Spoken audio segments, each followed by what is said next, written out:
ছোট একটা গল্পটা আমি বিষয়টা হচ্ছে আপনারা জানেন কিনা জানি না, আমি কিন্তু ট্রেনিং করানোর জন্য ট্রেন্ড, এবং আমি মালয়েশিয়া থেকে ট্রেনিং করতে কিভাবে ট্রেনিং করাইতে হয় এই ব্যাপার।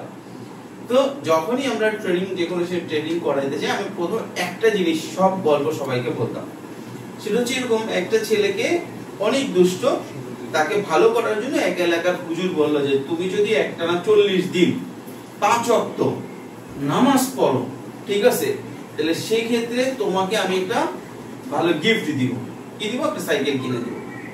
এখন হুজুর তো মনে করে না, ও তো মিস করবে কোনটা, এরকম মনে করে যা হোক, কিন্তু ও একটানা 40 দিনই 5 ওয়াক্ত জামাতের সহিত নামাজ পড়ছে। এখন হুজুরকে যে ধরছে আমার সাইকেল কোথায়, এখন হুজুর তো পকেট থেকে সাইকেল দিবে। হুজুর বলতেছে দেখো বাবা 40 দিন নামাজ পড়ছো, তোমার ভালো স্বভাব হয়েছে, তুমি একটা ভালো জিনিস পাইছো, কত কিছু পেয়ে গেছো, ঠিক আছে, এটা তো তোমার জন্য খুব ভালো হয়েছে। বলে হুজুর আমি জানতাম আপনি আমার সাইকেল দিবেন না, এই জন্য আমি নামাজ পড়ছি ঠিকই, উযু করি নাই একদিনও। মোরাল অফ দি স্টোরি হচ্ছে, আমরা যখন যেখানে যেটাই আমরা নেওয়ার চেষ্টা করি, আমরা প্রথমে আমাদের কনসেপ্টটা মাথায় রাখি। ওর যে টার্গেট ছিল সাইকেল, ও ওইটা মাথায় রাখছে, এবং ওর মনের ভিতরে সন্দেহ ছিল যে সাইকেল মনে হয় পাবে না, কিন্তু এটার বৃহত্তর যে স্বার্থটা ছিল সেটা সে মিস করছে।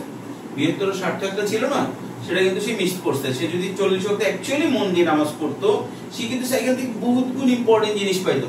তো যখনই আমরা ট্রেনিং সেশনের জন্য আসবো বা কোনো জিনিস যে কোনো জায়গায় আলোচনায় বলবো, আমাকে শুধু ক্ষুদ্র স্বার্থের জন্য না, আমাকে চিন্তা করতে বৃহৎ স্বার্থে আমি কি কি কাজে এই জিনিসগুলো ব্যবহার করতে পারি, ঠিক আছে।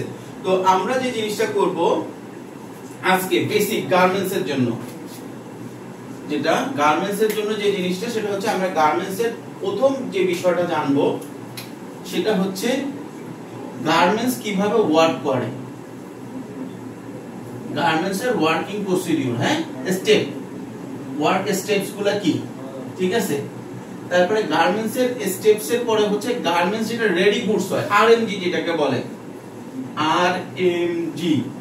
আরএমজি যেটা বলে, এটা টাইপস কি কি থাকে, ঠিক আছে।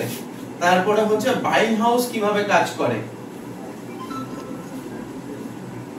বাইং হাউস কিভাবে কাজ করে। তারপরে আমরা জানবো লোকাল মার্কেটে আসলে মার্কেটের গার্মেন্টস এর পার্টিস গুলো কি কি আছে, স্টেপস গুলো কি আছে। লোকাল মার্কেট, মার্কেট সম্পর্কে জানবো, যে লোকাল মার্কেটে কি কি বিষয়গুলো আসলে কোন কোন স্টেপে কাজ হয়। তারপরে আমরা জানবো হচ্ছে লোকাল মার্কেটের এই স্টেপগুলোতে কোন জায়গায় আসলে কোন বিজনেসটা করা যায়, কিভাবে প্রফিট করা যায়। লোকাল মার্কেটে প্রফিট এবং ফিট কোথায়, কোন লোকাল মার্কেটে প্রফিট কি করা যায়, এটা আমরা বের করব, দেখবো, জানবো, কারণ আমাদের মেইন কাজ হচ্ছে লোকাল মার্কেট, তাই না। তারপরে হচ্ছে আপনার এক্সপোর্ট যদি আমরা করি গার্মেন্টস, কিভাবে এক্সপোর্টের কি প্ল্যান করা যায়, এক্সপোর্ট প্ল্যান, ঠিক আছে। আচ্ছা, তারপরে হচ্ছে আপনার যারা প্রবাসী আছেন, প্রবাসীদের জন্য আমরা এই গার্মেন্টস এ কিভাবে একজন প্রবাসী ইনভলভ হইতে পারে, বা আমরা যারা এখন এখানে আলোচনা শুনতেছি, আমরা কিভাবে প্রবাসীদেরকে গার্মেন্টস বিজনেসে ইনভলভ করতে পারি, ঠিক আছে। তারপরে হচ্ছে এই সবগুলা আলোচনার পরে যেটা আসবে সেটা হচ্ছে এই প্রতিটা যে জিনিসগুলো আমরা জানলাম, এগুলা থেকে কোন সেক্টর থেকে কিভাবে আমরা নিজেরা প্রফিটেবল হইতে পারি, নিজেদের বিজনেসটা কিভাবে দাঁড় করাতে পারি।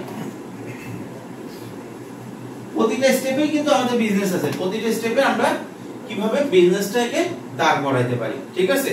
তো এর ভিতরে আপনাদের মনে রাখতে হবে যে যদি কোনো জায়গায় কোনো কোশ্চেন থাকে সেটা মনে রাখবেন, আমরা আবার সেই জায়গায় ফিরে আসবো, আবার আলোচনা করব। আমরা চেষ্টা করব ফার্স্ট সেশনে এটা কমপ্লিট করার জন্য, লাঞ্চের পরে আমরা ইম্পোর্ট নিয়ে আলোচনা করার জন্য পুরো ডিটেইলস, ঠিক আছে। Ready, start.